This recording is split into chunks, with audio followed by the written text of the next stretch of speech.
Ya, salam semuanya. Ya, selamat datang bagi kita dan secara khusus Bapak Ferdi bersama keluarga. Terima kasih buat kedatangannya. Ya, saat ini mari kita akan belajar firman Tuhan. Judulnya Yesus datang untuk menggenapi hukum Taurat dan kitab para nabi. Ya. Nah, saudara, ini penting kita pahami ya. Ini adalah sesuatu yang sangat penting karena di sini ada banyak orang salah pengertian. Ya. Jadi perhatikan, Yesus datang untuk menggenapi ya hukum Taurat dan kitab para nabi. Kita baca sama-sama Matius 5 ayat 17 sampai 20. Matius 5 ayat 17 sampai 20. Bisa lihat ke depan semuanya. 1, 2, 3. Janganlah kamu menyangka bahwa aku datang untuk meniadakan hukum Taurat atau kitab para nabi. Aku datang bukan untuk meniadakannya, melainkan untuk menggenapinya. Karena aku berkata kepadamu, sesungguhnya selama belum lenyap langit dan bumi ini, satu iota atau satu titik pun tidak akan ditiadakan dari hukum Taurat sebelum semuanya itu terjadi. Karena itu siapa yang meniadakan salah satu perintah hukum Taurat, sekalipun yang paling kecil, dan mengajarkannya demikian kepada orang lain, ia akan menduduki tempat yang paling rendah di dalam kerajaan surga. Tetapi siapa yang melakukan dan mengajarkan segala perintah-perintah hukum Taurat, ia akan menduduki tempat yang tinggi di dalam kerajaan surga. Maka aku berkata kepadamu, jika hidup keagamaanmu tidak lebih benar daripada hidup keagamaan ahli-ahli Taurat dan orang-orang Farisi, sesungguhnya kamu tidak akan masuk ke dalam kerajaan surga. Ya, jadi saudara, ini penting ya. Kenapa? Karena dari sini ada banyak salah pengertian atau banyak orang punya pandangan yang salah. Ya, punya pandangan yang salah. Misalnya kita lihat di dalam ayat 17 ya, pertama, jangan kamu menyangka bahwa aku datang untuk meniadakan hukum Taurat dan kitab para nabi. Aku datang bukan untuk meniadakan, melainkan untuk menggenapi. Jadi di sini katakan jangan kamu menyangka. Ya, ini berarti Tuhan Yesus tahu bahwa banyak orang berasumsi ya, punya anggapan seakan-akan hukum Taurat itu sudah tidak berlaku lagi. Ya, seakan-akan hukum Taurat itu sudah tidak punya otoritas lagi. Ya.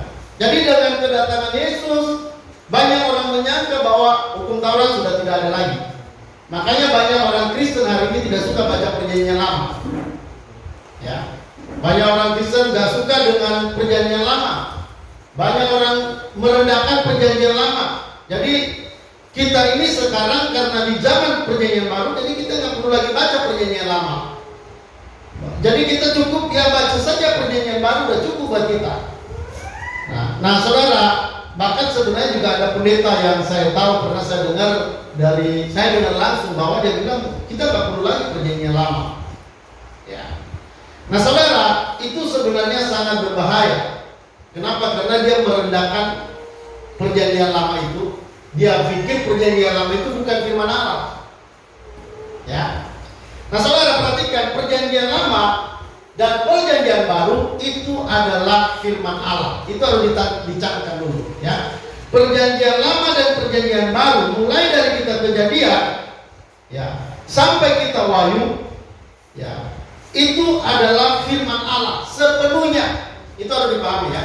Karena ini fondasi kita dalam beriman. Ini tumpuan kita orang Kristen beriman itu di dalam perjanjian lama dan perjanjian baru ini.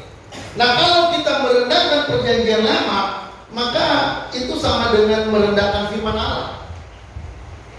Ya, karena saudara, Alkitab itu adalah satu kesatuan yang tidak terpisahkan dari perjanjian lama dan perjanjian baru. Jadi itu satu kesatuan yang utuh.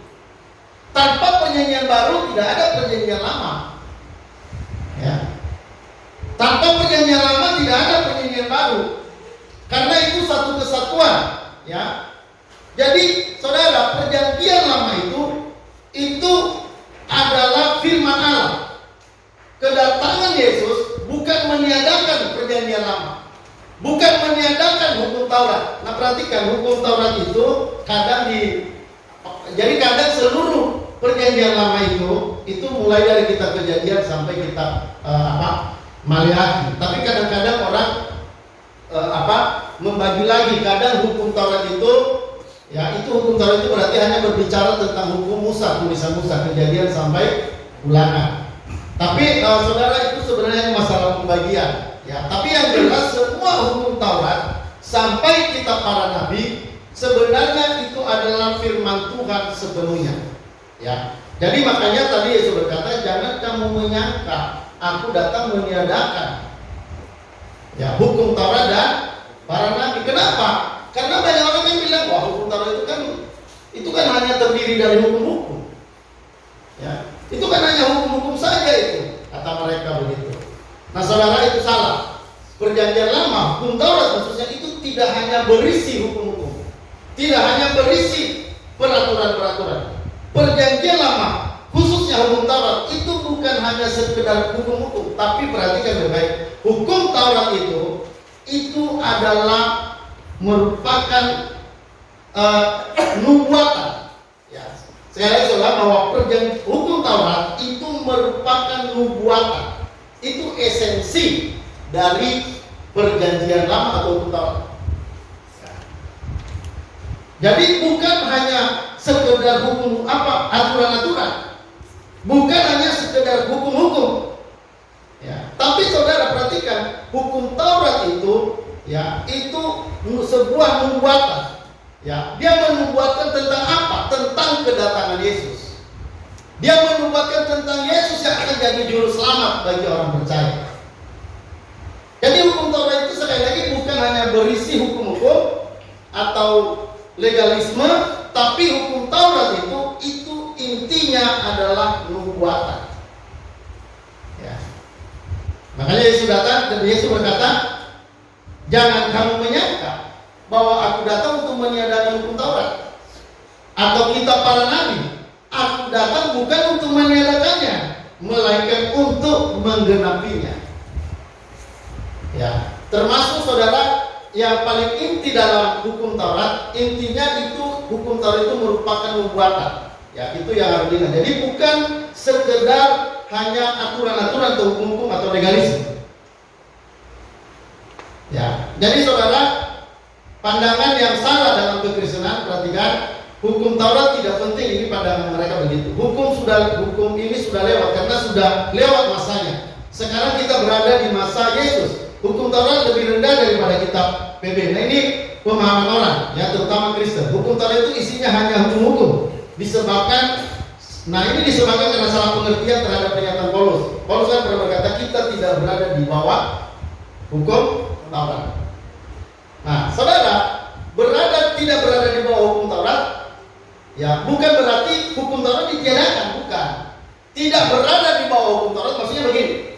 Tidak berada di bawah hukum Taurat itu artinya kita tidak lagi dituntut oleh hukum Taurat. Ya. Kita tidak dibawa lagi tuntutan hukum Taurat. Apa tuntutan hukum Taurat? Tuntutan hukum Taurat, setiap orang berdosa dihukum. Itu namanya tuntutan.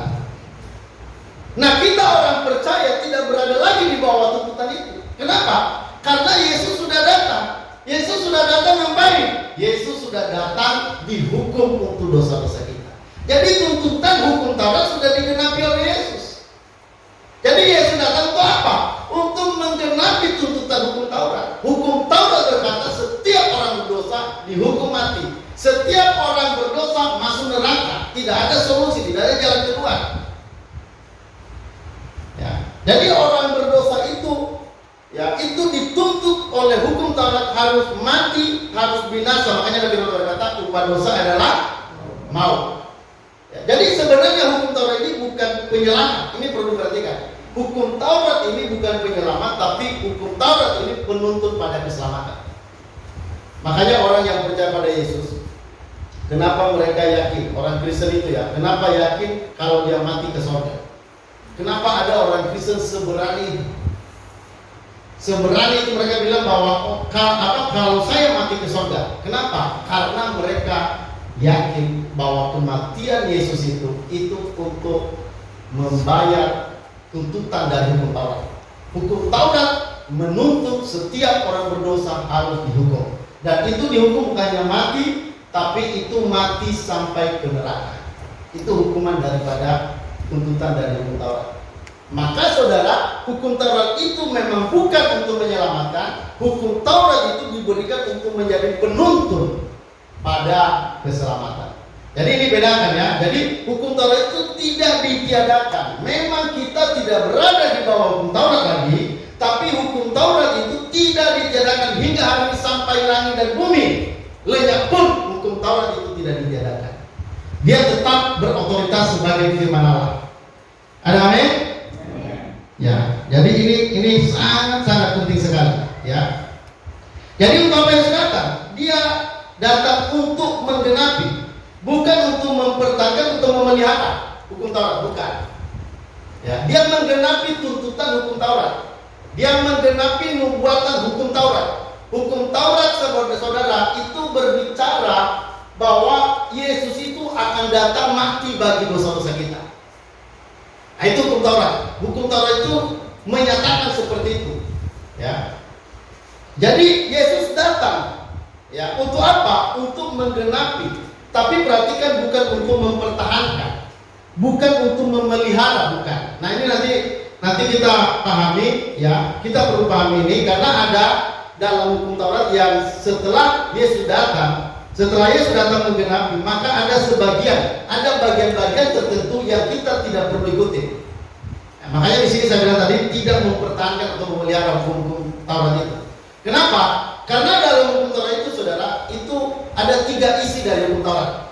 Pertama, isi hukum Taurat itu adalah hukum seremoni agama. Itu yang isi hukum Taurat itu.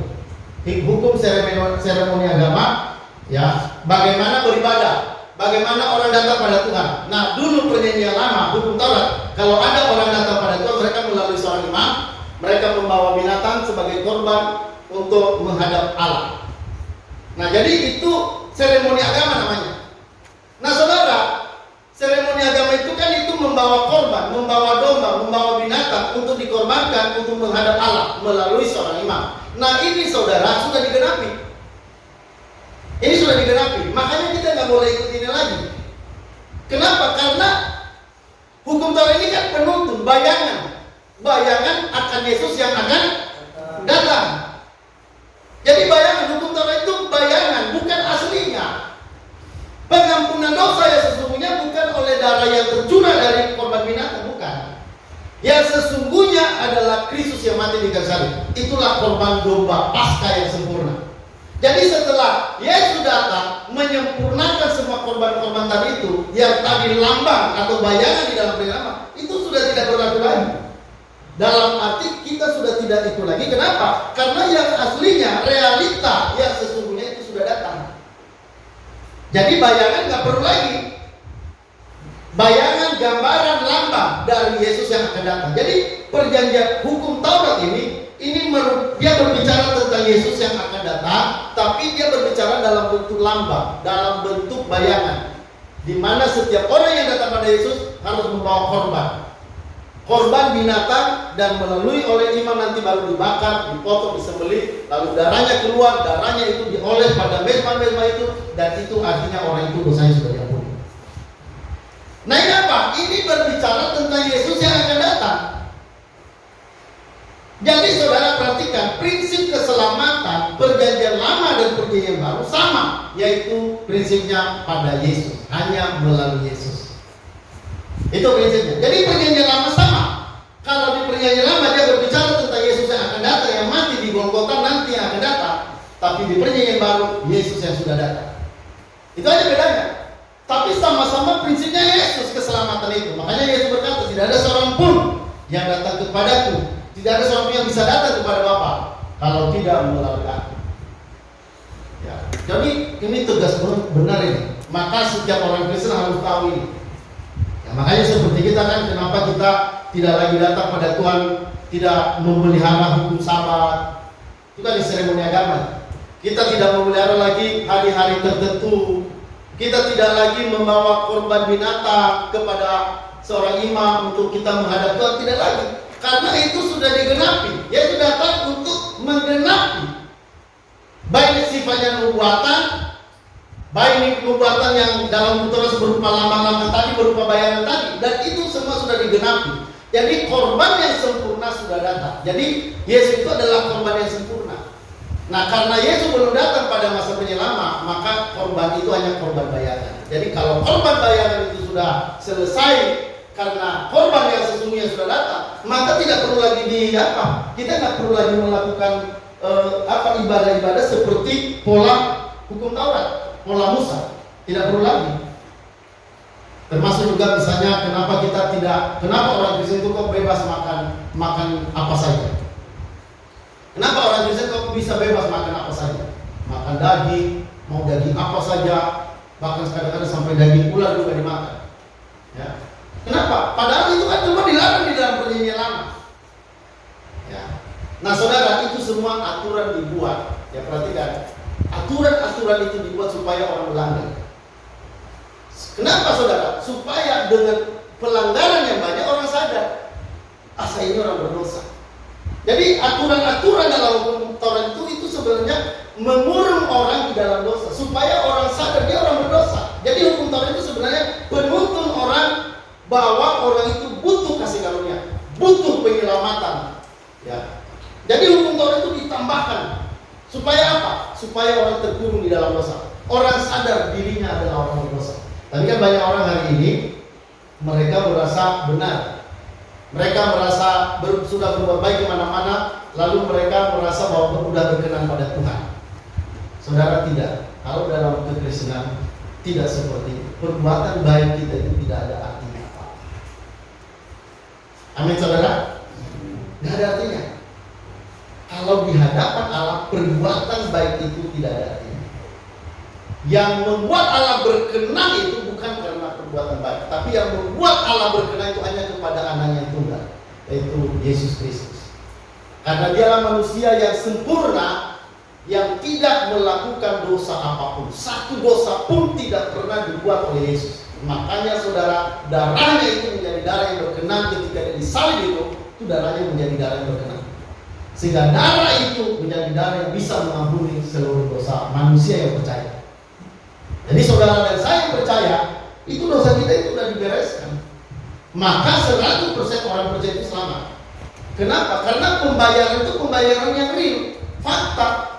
Yaitu benar-benar sudah membayar saudara dan saya. Sudah dibayar. Dibayar dengan apa? Bukan dengan uang, dengan darah. Dengan darah apa? Darah yang mahal, itu darah Yesus Kristus sendiri. Makanya orang Kristen kan berani berdiri di atas salib Kristus itu. Jadi salib itu menjadi kebanggaan orang Kristen. Ya, walaupun salib itu diajari orang biarin. Mereka bilang, oh, apa itu salib itu? Itu kayak tiang jemuran. Ya, ada lagi yang bilang, ya salib itu kayak tiang listrik. Ya, terserah mau dia bilang apa. Tapi kita tahu itu adalah sumber keselamatan kita orang percaya. Ya, tapi bagi orang tidak percaya, itu adalah kebinasaan bagi mereka. Mereka pikir dengan perbuatan baik mereka bisa selamat. Makanya mereka berani langsung datang pada Tuhan. Jadi orang-orang yang tidak percaya pada Yesus, itu orang yang mengira dirinya baik, cukup baik, sehingga mereka berani langsung datang pada Tuhan. Padahal dulu orang Israel kalau lihat Tuhan saja, itu langsung sembunyi mereka. Ya. Mereka tidak berani menatap Tuhan. Karena kalau siapa melihat Allah pasti mati. Kenapa? Itu karena kekudusan Allah itu luar biasa. Lalu orang berdosa dengan kebaikannya, dengan ibadahnya, dengan doanya, dengan puasanya, dia mau datang sama Tuhan. Nggak bisa, itu nggak layak. Firman Tuhan berkata kebaikan manusia itu hanya kain kotor. Kebaikan aja itu kain kotor, apalagi kejahatan. Kejahatan itu adalah lebih jijik lagi. Kebaikan aja udah kejijikan di mata Tuhan. Nah, siapa kita yang berani datang di hadapan Tuhan dengan kebaikan-kebaikan? Tidak bisa. Memang orang Kristen harus berbuat baik. Setelah kita percaya pada Yesus, saudara, kita harus menghasilkan perbuatan baik. Karena apa? Karena Kristus itu baik. Kristus yang kita miliki itu menghasilkan perbuatan-perbuatan baik di dalam diri kita. Jadi perbuatan baik itu berguna bagi orang yang sudah percaya. Bagi orang yang sudah percaya, perbuatan baik itu memuliakan Tuhan. Tapi perbuatan baik itu bukan syarat keselamatan kita. Ini yang harus dipahami. Ya, perbuatan baik sebaik apapun kita itu bukan syarat keselamatan kita. Syarat keselamatan kita itu hanya Kristus yang beranugerah melalui kematiannya bagi kita.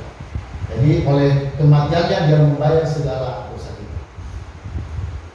Makanya di dalam kitab Mazmur dikatakan bahwa terlalu mahal pembebasan nyawa seseorang. Seorang pun tidak ada yang bisa membayarnya. Jadi seorang pun tidak ada yang bisa membayar nyawanya itu. Terlalu mahal harganya. Makanya kalau sampai kita bisa kenal Yesus, saudara kenal Yesus, orang Papua kenal Yesus, orang Indonesia Timur kenal Yesus, ya orang Sumatera Utara kenal Yesus, itu sebuah anugerah yang besar. Kenapa suku-suku lain tidak? Di Indonesia ini ada banyak suku, tapi kenapa Kombata yang dipilih? Kenapa Nias yang dipilih? Kenapa Manado yang Tuhan mau menyatakan diri dan orang Manado percaya pada Yesus? Kalau sampai percaya itu juga anugerah. Kalau sampai kenal Yesus itu juga karena anugerah. Karena kita dahulu mati. Bagaimana orang mati bisa kenal Tuhan kalau Tuhan tidak beranugerah? Saudara dan saya itu mati. Dalam dosa itu kita mati. Kalau kita berkata kepada Adam, barang siapa kalau kamu makan ini kamu mati.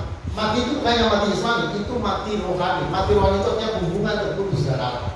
Satu dosa langsung putus hubungan dengan Allah. Jadi kenapa? Karena Allah itu sempurna, suci. Jadi satu dosa saja sekecil apapun itu sudah tidak berkenan, memutuskan hubungan. Maka saudara untuk menghubungkan kita kembali dengan Allah itu hanya melalui Yesus, melalui sebuah korban. Jadi saudara, Yesus datang menggenapi hukum Taurat itu. Ya, hukum Taurat bernubuat tentang kedatangan Yesus. Hukum Taurat bernubuat tentang Yesus yang akan menderita, Yesus yang akan disalib, Yesus yang akan menanggung dosa-dosa kita. Itu saudara dinubuatkan melalui korban-korban yang dilakukan oleh orang umat Israel ketika mereka datang pada Allah, mereka membawa binatang-binatang. Ya, dan binatang itu dikorbankan, dikeluarkan darahnya, dan itu semua hanya lambang dari Yesus yang akan datang. Jadi pemahamannya seperti itu. Makanya kita orang Kristen saudara tidak lagi masalah makanan itu sudah tidak lagi kita ikuti. Karena itu aturan-aturan itu saudara, itu aturan-aturan yang sudah digenapi dalam Yesus. Ya, karena itu dulu aturan yang hanya menuntut orang pada Yesus. Dan aturan-aturan lahiriah itu aturan lahiriah itu sudah tidak berlaku lagi. Kenapa? Karena yang aslinya, penyelamat yang asli, Kristus yang asli itu sudah datang. Makanya di dalam kitab Ibrani berkata bahwa Yesus mati sekali untuk selamanya. Jadi cukup sekali. Jadi kita nggak berulang-ulang lagi Yesus mati, nggak berulang-ulang lagi ada korban. Itu cukup sekali, itu untuk selamanya. Karena kematian Yesus itu adalah korban sempurna untuk keselamatan kita. Nah saudara, kita melihat di dalam perjanjian lama, di kisah, ya kita melihat dalam kitab Kisah Para Rasul pasal 13, saya baca ini mengenai nubuatan para nabi terhadap mengenai Yesus. Tetapi dengan jalan demikian Allah telah menggenapi apa yang difirmankannya dahulu dengan perantara nabi-nabinya, yaitu bahwa Mesias yang diutusnya harus menderita. Jadi ini perjanjian lama menubuatkan tentang Yesus. Seluruh perjanjian lama itu mulai dari hukum Taurat sampai Wahyu itu bernubuat tentang kedatangan Yesus. Ya, mari kata dengan jalan demikian Allah telah menggenapi. Jadi kedatangan Yesus itu menggenapi apa yang dinubuatkan oleh para nabi. Jadi perjanjian lama itu dasar untuk melihat Yesus ke depan. Ya, Yesus yang akan datang. Jadi maka dibuat dalam nubuatan. Jadi kalau kita melihat Yesus ini tidak datang sembarangan. Tidak datang asalan, tidak datang secara kebetulan. Kedatangan Yesus ini adalah dinubuatkan oleh para nabi. Dan bagaimana para nabi mendapatkan nubuatan? Itu mereka dapat langsung pewahyuan dari Allah. Ya, jadi perhatikan ini ya. Jadi para nabi mereka langsung mendapatkan wahyu dari Allah. Lalu mereka menulis nubuatan-nubuatan itu, saudara. Ya makanya, jadi perhatikan. Bagaimana orang mendapatkan wahyu dari Allah oleh para nabi di masa perjanjian lama? Mereka mendapatkannya secara langsung dari Allah, bertemu dengan Allah secara langsung. Jadi mereka tidak melalui perantara, para nabi tidak melalui perantara. Ya, demikian juga dengan para rasul. Para rasul mereka langsung bertemu dengan Yesus dan mereka mendapatkan pengertian tentang Allah itu bagaimana. Makanya hati-hati dengan sekarang. Perhatikan saudara, karena perhatikan ya. Para nabi dan para rasul mendapatkan pewahyuan langsung. Ini cara Allah memanggil. Ya. Nah, sekarang saudara tidak ada lagi pewahyuan yang seperti itu. Jadi tidak ada lagi para nabi yang berjabatan seperti nabi perjanjian lama dan rasul perjanjian baru. Tidak ada lagi. Maka hati-hati dengan orang-orang yang bilang saya dapat wahyu Allah. Pendeta-pendeta yang suka bilang saya dapat wahyu Allah. Saudara, wahyu itu sudah ditutup di kitab. Kitab mana? Kitab Wahyu. Wahyu itu sudah ditutup di kitab Wahyu. Jadi tidak ada lagi. Makanya kita berkata pada siapa menambah dan mengurang itu akan dapat malapetaka. Ya, jadi makanya kita orang Kristen itu saudara, patokan kita hari ini adalah Alkitab. Patokan orang Kristen itu adalah Alkitab, mulai dari perjanjian lama sampai pada perjanjian baru. Jadi siapa Allah? Apa yang mau kita lakukan hari ini ke depan? Saudara, itu semua berpatokan pada Alkitab kita. Ya, hati-hati kalau misalnya ada pendeta yang bilang, wah saya dapat wahyu dari Allah. Lewat mimpi, lewat nubuatan, lewat macam-macam. Saudara, perhatikan baik-baik, tidak ada lagi Allah berbicara secara langsung hari ini kepada orang. Allah sudah berbicara melalui para nabi secara langsung, dan semua perkataan-perkataan Allah melalui para nabi dan para rasul itu sudah ditulis. Ya. Dan itulah makanya ada Alkitab hari ini. Alkitablah yang berbicara kepada hari ini pada kita. Jadi saudara, makanya Alkitab itu orang Kristen itu harus baca Alkitab. Gak boleh saudara gak baca Alkitab. Ada orang-orang yang ini banyak orang-orang Kristen, pendeta-pendeta yang mereka bilang gak perlu lagi baca Alkitab. Jadi perlu apa? Kita cukup langsung berhubungan dengan Allah. Kita langsung dapat wahyu dari Allah. Itu sesat. Jadi orang-orang yang hari ini mau dapat pewahyuan langsung dari Allah, mereka tidak perlu lagi pengajaran, mereka tidak perlu lagi baca Alkitab. Nah itu saya mau katakan sesat, karena Tuhan sudah menutup pewahyuan yang seperti yang ditulis dalam Alkitab, tidak ada lagi. Beda kalau Al-Quran, mereka masih punya pewahyuan lewat hadis, lewat apa lagi ada tambahan-tambahan. Kalau kita tidak ada tambahan-tambahan. Kalau kita Alkitab perjanjian lama sampai perjanjian baru, stop, tidak lagi. Dan Tuhan, saudara, kita tahu Alkitab ini adalah firman Allah. Ya. Kalau ini perhatikan ya, kalau kita bilang Alkitab itu adalah firman Allah, berarti kitab-kitab lain bukan firman Allah. Itu juga harus tegas. Amin, saudara. Amin. Kenapa? Karena Tuhan tidak mungkin berbicara dua kata atau bersilat kata. Dia bicara lain dengan kitab ini, dia bicara lain dengan kitab lain tidak. Tuhan tidak berbicara secara bersilat kata. Jadi saudara, kalau kita bilang Alkitab kita firman Allah, konsekuensinya berarti pertama kita percaya benar-benar itu dari Allah, firman Allah itu, dan yang kedua kita berarti menolak semua kitab yang bukan kitab Alkitab itu. Artinya kita percaya bahwa kitab-kitab lain itu bukan kitab yang benar. Itu bukan kitab firman Allah yang benar. Oke saudara, jadi lanjut. Ayat Kisah Para Rasul pasal 3 ayat 22. Saya baca, bukankah telah dikatakan Musa, Tuhan Allah akan membangkitkan bagimu seorang nabi dari antara saudara-saudaramu sama seperti aku. Dengarkanlah dia dalam segala sesuatu yang akan dikatakan pada Musa bernubuat. Tadi para nabi bernubuat, sekarang Musa bernubuat tentang Yesus. Jadi dikatakan, bukankah telah dikatakan Musa, Tuhan Allah akan membangkitkan bagimu seorang nabi dari antara saudara-saudaramu sama seperti aku. Ya, jadi siapa yang dimaksud oleh Musa? Jelas ini adalah Yesus. Ya, ada orang memakai ini katanya Nabi Muhammad katanya begitu, tapi itu sebenarnya tidak. Ya, ada banyak orang memakai ini. Jadi yang dinubuatkan di sini katanya bukan Yesus, tapi ini yang dinubuatkan adalah Nabi lain. Saya mau katakan tidak. Ini adalah berbicara tentang Yesus. Ya. Nah, saudara, coba kita perhatikan Matius 11 ayat 13. Sebab semua nabi dan kitab Taurat, ya, perhatikan semua nabi dan kitab Taurat. Nabi yang dimaksud jelas nabi perjanjian lama. Semua nabi dan kitab Taurat bernubuat hingga tampilnya Yohanes. Ya, jadi saudara, semua nabi itu bernubuat. Jadi hukum Taurat itu isinya itu nubuat, bukan hanya sekedar aturan-aturan dan hukum-hukum, bukan. Ya, jadi isi daripada hukum Taurat itu nubuatan. Nubuatan tentang apa? Tentang Yesus yang akan datang. Ya. Dan Yesus datang untuk menggenapi itu.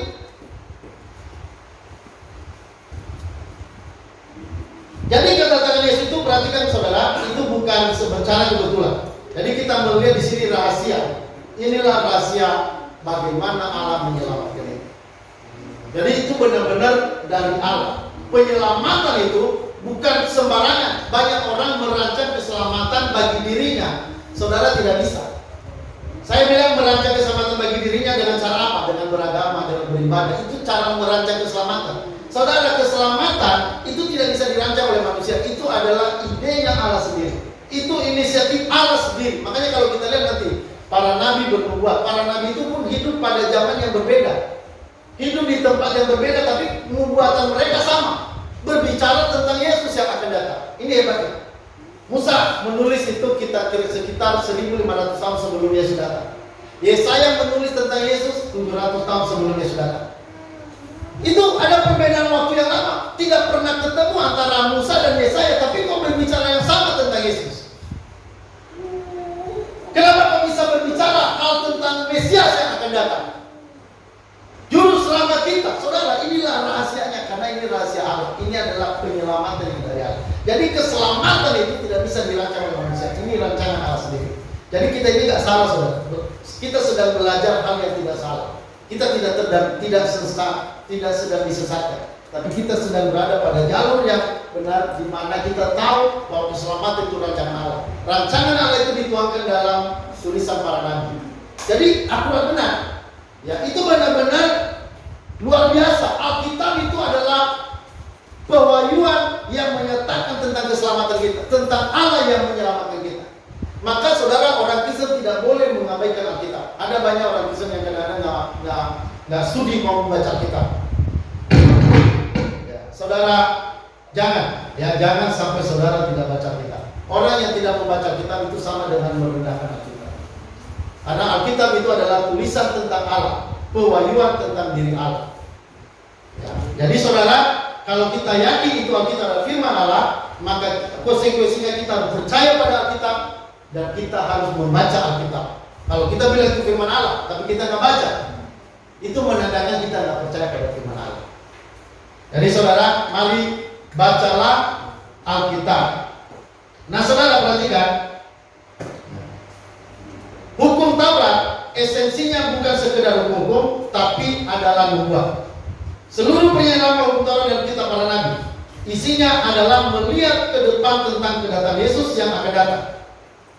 Ya. Penggenapan yang pertama merupakan penggenapan secara prinsipil, dan yang kedua penggenapan sepenuhnya adalah pada kedatangan yang kedua. Saudara, Yesus datangnya 2 kali. Ya. Yang pertama itu kedatangannya, ya, saudara, itu untuk penggenapan secara prinsipil. Ya, saudara, dia melakukan hal-hal yang bagaimana kita, saudara, dibebaskan dari dosa. Ya. Dia mati buat kita. Dia membebaskan kita dari segala kutuk hukum Taurat. Dia membebaskan kita dari hukuman neraka. Tapi saudara, untuk penggenapan sepenuhnya itu bukan di kedatangan yang pertama, tapi penggenapan sepenuhnya itu pada kedatangan yang kedua. Itu nanti baru di situ sempurna semuanya.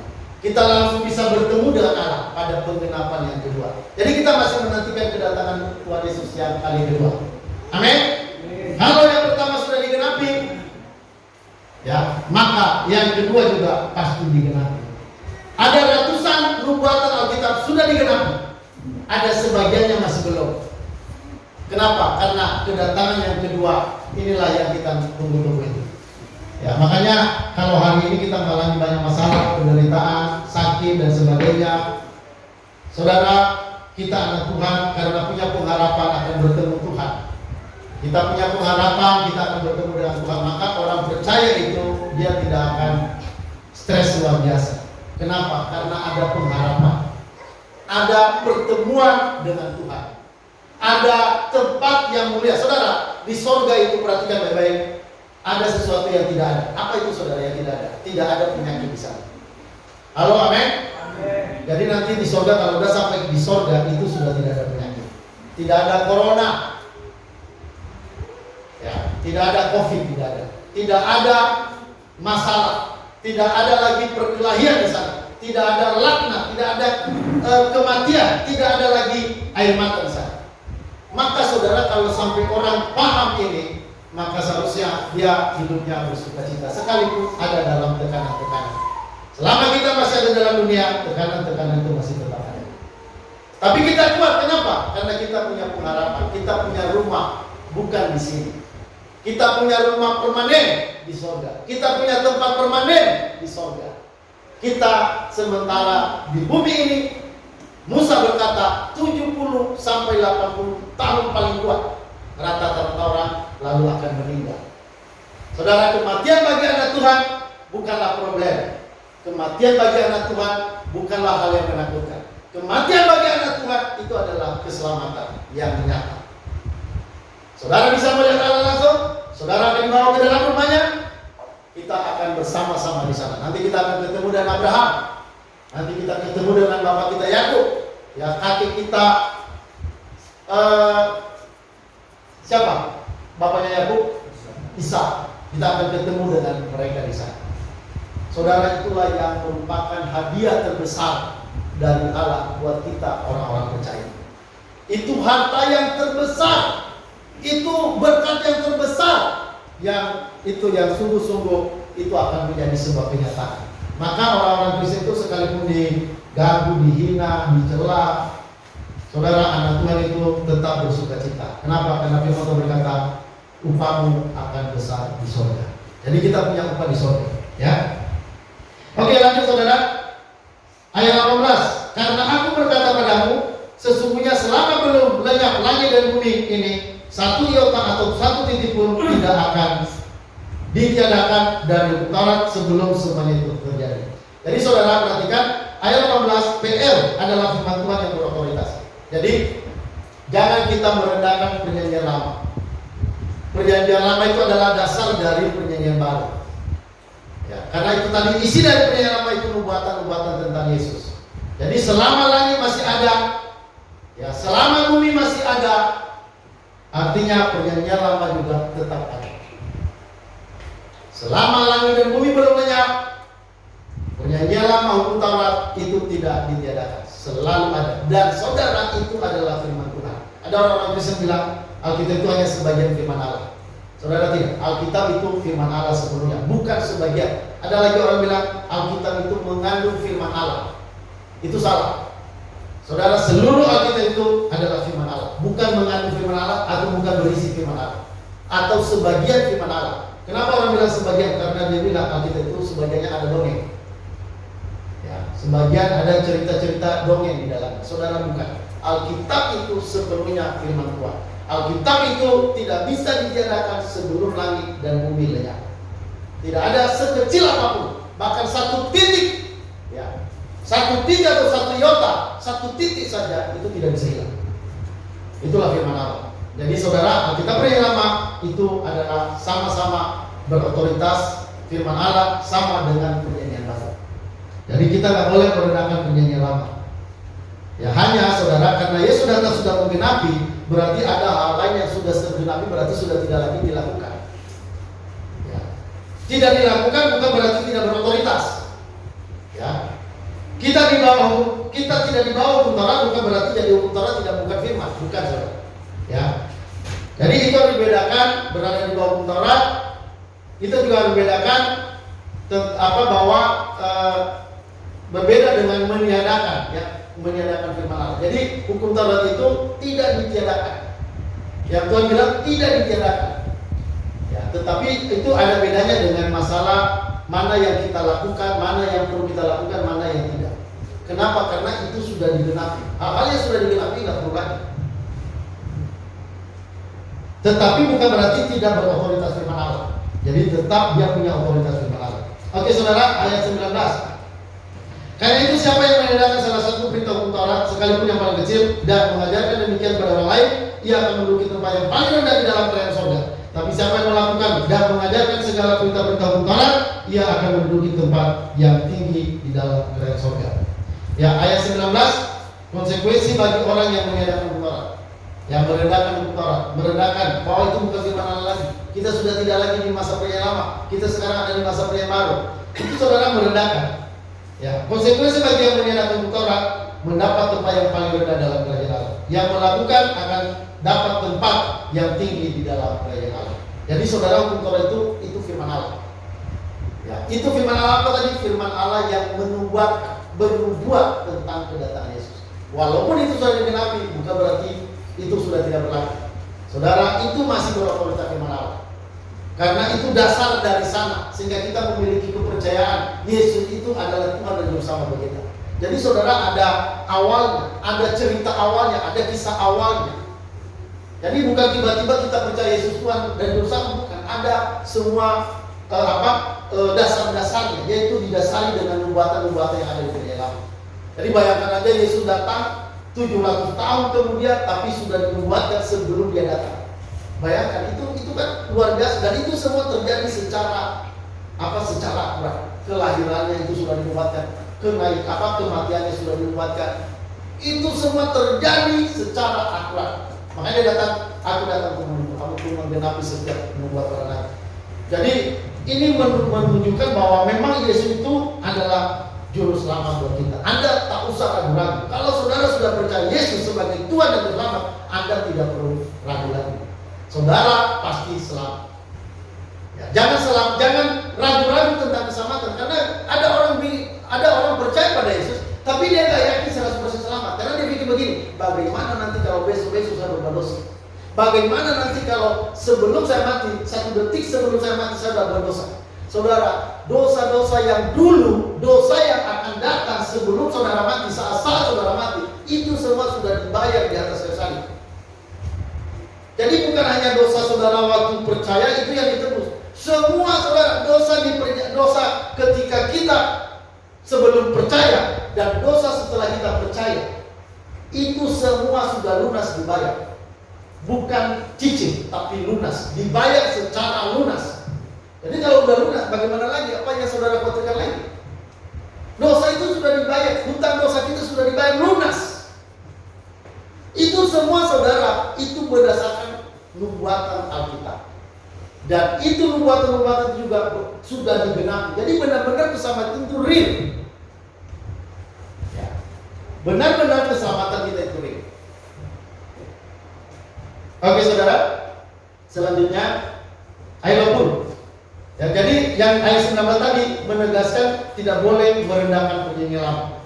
Perjanjian lama, hukum Taurat dan kitab para nabi itu sama dengan perjanjian baru. Otoritasnya sama. Saudara, yang ayat 20. Maka aku berkata padamu, jika hidup keagamaanmu tidak lebih benar daripada hidup keagamaan ahli Taurat dan orang-orang Farisi, sesungguhnya kamu tidak akan masuk ke dalam kerajaan surga. Nah saudara, ini tentang kehidupan agama orang-orang Yahudi ahli Taurat. Saudara, katanya kalau kita tidak lebih dari kehidupan mereka, kita tidak masuk. Kenapa dengan kehidupan mereka? Kenapa dengan kehidupan agak orang Yahudi, ahli Taurat dan ahli Farisi? Nah saudara, pola hidup orang Farisi, perhatikan, pola hidup orang Farisi dan ahli Taurat, mereka melakukan hukum Taurat untuk keselamatan mereka. Itu polanya mereka. Jadi melakukan hukum Taurat itu untuk keselamatan. Kita tidak begitu saudara. Hukum Taurat itu bukan juru selamat. Hukum Taurat itu penuntut pada keselamatan. Maka karena tidak tahu makna sebenarnya dari hukum Taurat, maka orang Farisi hanya sekedar melakukan hukum-hukum Taurat. Hanya mereka sekedar memelihara hukum Taurat. Jadi dengan hukum Taurat yang mereka taati itu, mereka pikir itu bisa selamat. Ya, makanya Yesus bilang, kalau kehidupan agama kita sama seperti mereka, kita tidak selamat. Ya. Jadi saudara, perhatikan hukum Taurat itu, ya, itu saudara. Ya, perhatikan di dalam, ya kita lihat bagian selanjutnya. Inti dari hukum Taurat. Inti dari hukum Taurat. Ketiga teman. Inti dari hukum Taurat. Itu. Lihat ada kata intinya. Terus lagi. Ya, lagi nih. Oke, ya. Inti dari hukum Taurat adalah bernubuat tentang Yesus, menuntun orang pada Yesus untuk keselamatan jiwa. Jadi itu intinya. Jadi bukan hanya asal sekedar hukum, bukan. Oke saudara, selanjutnya hukum Taurat sebagai bayangan akan Kristus yang akan datang. Jadi Kristus sebagai wujud realitas dari korban domba dalam hukum Taurat. Kita baca saudara Kolose pasal 2 ayat 17. Ini dasarnya. Semuanya ini hanyalah bayangan dari apa yang harus datang, sedang wujudnya ialah Kristus. Ya, ini tulisan Paulus. Dia katakan supaya kita jangan lagi menundukkan atau menaklukkan diri pada aturan-aturan. pada peraturan-peraturan, jangan ini, jangan itu, jangan ini, jangan itu. Ya, boleh makan ini, boleh makan itu. Boleh ini, hari ini yang paling bagus, hari lain tidak. Saudara, kita jangan lagi menaklukkan diri pada itu. Karena dikatakan semuanya ini maksudnya aturan-aturan dalam perjanjian lama atau hukum Taurat itu hanyalah bayangan dari apa yang harus datang, sedang wujudnya ialah Kristus. Kalau yang Kristus yang asli, yang wujudnya yang asli itu sudah datang, ya yang lama sudah tak perlu lagi, karena itu sudah digenapi. Jadi makanya kita tidak lagi melakukan ibadah-ibadah seperti perjanjian lama, ya, seperti orang-orang yang melakukan ibadah pada hukum Taurat, berdasarkan hukum Taurat, seperti misalnya ibadah hari Sabat. Kita tidak lagi seperti itu. Ya. Nah, saudara,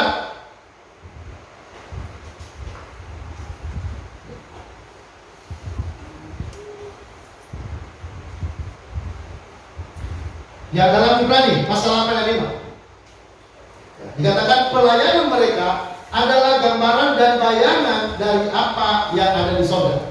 Nah, ini tentang Musa, pelayanan Musa. Pelayanan mereka adalah gambaran dan bayangan dari apa yang ada di sorga. Sama seperti yang diberitakan kepada Musa ketika ia hendak mendirikan kemah. Ingatlah demikian firman Tuhan bahwa engkau membuat semuanya itu menurut contoh yang telah ditunjukkan kepadamu di atas gunung. Jadi apa yang dilakukan Musa itu hanya bayangan. Bayangan tentang apa? Tentang Yesus yang akan datang. Ya, oke, lanjut. Ibrani 11:1. Di dalam hukum Taurat hanya terdapat bayangan dari keselamatan yang akan datang, dan bukan hakikat dari keselamatan itu sendiri. Karena itu dengan korban yang sama yang setiap tahun terus-menerus dipersembahkan, hukum Taurat tidak mungkin menyempurnakan mereka yang akan datang yang mengambil bagian di dalamnya. Jadi hukum Taurat itu nggak bisa menyempurnakan. Jadi saudara, korban yang sempurna itu adalah Kristus. Sayangnya saya nggak nulis di sini ayat mana yang berbicara tentang Kristus itu sebagai korban sempurna. Ya. Tapi saudara, yang jelas hukum Taurat itu tidak bisa menjadi penyempurna. Ya, ingat itu. Kenapa? Karena itu hanya bayangan. Yang menyempurnakan itu adalah korban sejati, yaitu Kristus.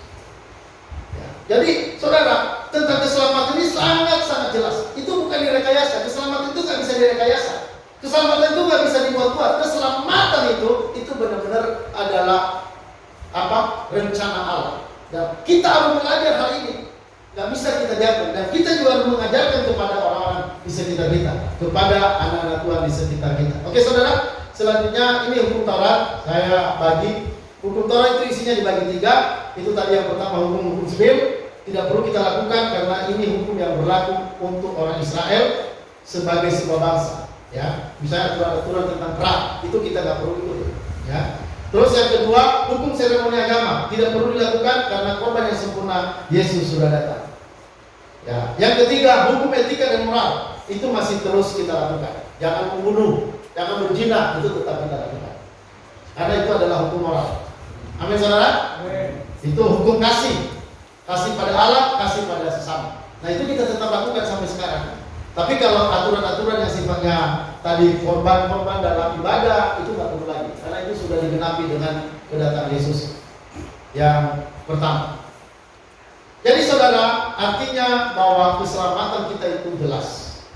Ada satu ayat yang mau kita buka, coba sama-sama. Di sini tidak ada. Roma pasal 8 ayat 1. Kita baca sama-sama. Ini saudara pegang erat-erat ayat ini. Ini konsekuensi dari keselamatan kita di dalam Yesus. Roma 8.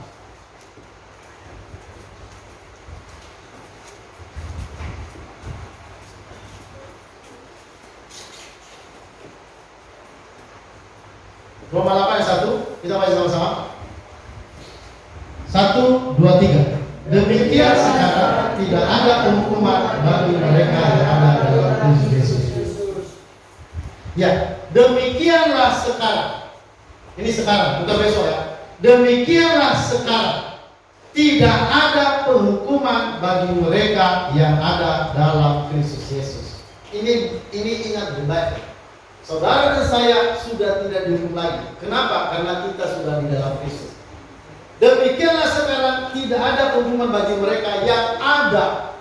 Ada di mana? Ada di dalam Kristus. Kalau kita di luar Kristus, kita masih tetap dalam hukuman. Tapi bagi yang ada dalam Kristus sudah tidak ada penghukuman. Kenapa? Karena penghukuman kita sudah terjadi 2000 tahun yang lalu di kayu salib. Yesus menanggung hukuman neraka di atas kayu salib. Yesus menanggung hukuman dosa di atas kayu salib. Maka bagi orang percaya kematian itu bukan hukuman. Bagi orang percaya kematian itu berarti bertemu dengan Tuhan. Berarti itu keselamatan yang real, nyata. Keselamatan yang sepenuhnya. Maka orang Kristen itu tidak perlu takut mati. Kalau misalnya ditanya, udah siap mati belum? Jangan Anda ketakutan. Jangan tanya dulu. Saya belum siap mati.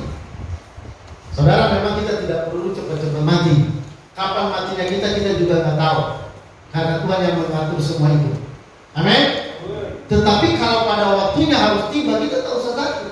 Kenapa? Karena bagi orang percaya tidak ada hukuman. Sudah tidak ada. Tapi masih ada hajaran. Anak Tuhan itu akan dididik oleh Tuhan, maka nanti kita akan dihajar terus. Kalau kita tidak bertobat akan dihajar. Tapi hajaran berbeda dengan hukuman. Jangan samakan. Ya. Hajaran beda sama hukuman, tidak sama. Bagi anak Tuhan sudah tidak ada hukuman, tapi bagi anak Tuhan masih ada hajaran. Makanya Tuhan berkata, karena engkau yang kukasihi, relakanlah dirimu untuk ditegur dan dihajar. Anak tentu kalau ditegur jangan cengeng. Udahlah, saya mau pergi saja. Cengeng itu namanya.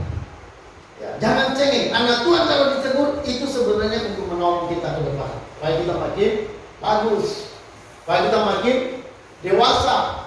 Tapi ada orang kalau ditegur langsung kecut hati, tawar hati. Biasanya kalau orang itu nanti dia udah kerja di sebuah perusahaan, ditegur sama bosnya, langsung kecut hati, langsung dia pergi. Saya tidak dianggap di sini. Nah, anak Tuhan tidak boleh begitu. Jangan cengeng anak Tuhan. Halo, amin?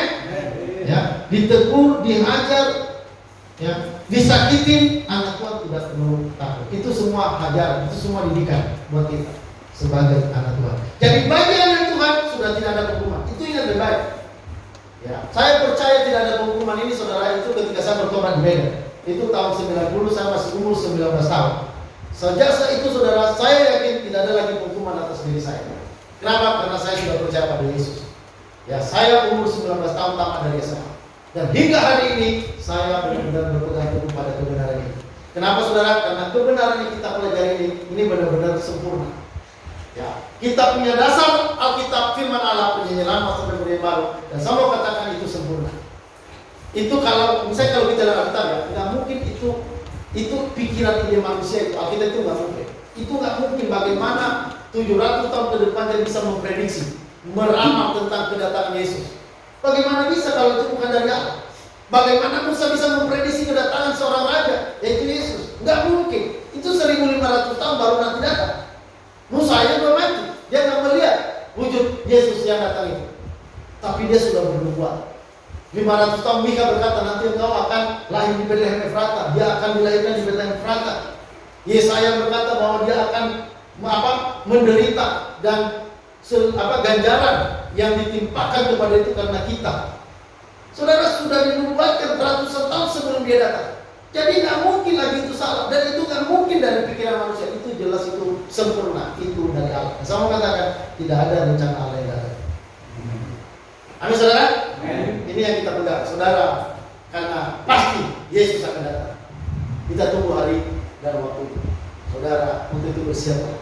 Jangan mencintai dunia. Amin, saudara. Jangan mencintai dunia, jangan ogah-ogahan. Kita punya waktu, kita punya tenaga untuk Tuhan. Ya, apa yang kita punya persembahkan untuk Dia. Karena itu akan menjadi upah dalam kerajaan surga. Karena Dia pasti datang. Saudara mau tunggu atau tidak, Dia pasti datang. Ya, bagi yang siap dia datang, bagi yang tidak siap juga tetap dia datang. Bagi yang siap akan dibawa ke dalam rumah Bapa di surga, dan bagi yang tidak siap, yang tidak percaya akan dibawa ke dalam neraka jahanam. Amin, saudara. Oke, itu aja firman Tuhan yang saya bisa sampaikan. Oke, mari kita angkat pujian.